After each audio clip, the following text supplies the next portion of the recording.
Dancers union నుంచి తొలగించారనే వార్తలపై Johnny master clarity ఇచ్చారు.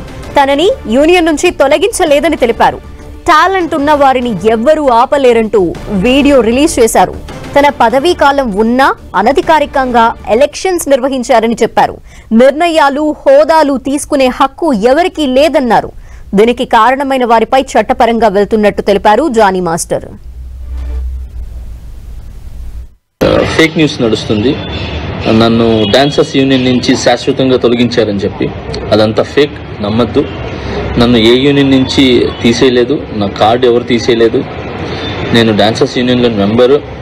And అలాగే ఏదైతే ఈ ఎలక్షన్స్ నిన్న జరిగినాయో ఈ లీగల్గా నేను ఫైట్ చేస్తున్నాను. ఆ వివరాలు తొందరలో చెప్తాను. అండ్ మీ అందరికీ నేను ఇంకొకసారి చాలా థ్యాంక్స్ చెప్పుకుంటున్నాను. నన్ను చాలా ఆదరించారు. ఇప్పుడు శాశ్వతంగా తీసేశారు. ఇదంతా తప్పుడు ప్రచారం. శాశ్వతంగా నన్ను ఎవరు తీశారు? ఎవరు తీయలేరు.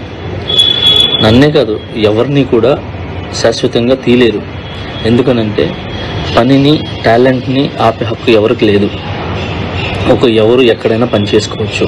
నన్ను ఇంతమంది ఆదరించడానికి, అభిమానించడానికి సో నాకు యూనియనే కారణం. సో ఆ యూనియన్ ఎప్పుడు గౌరవిస్తాను.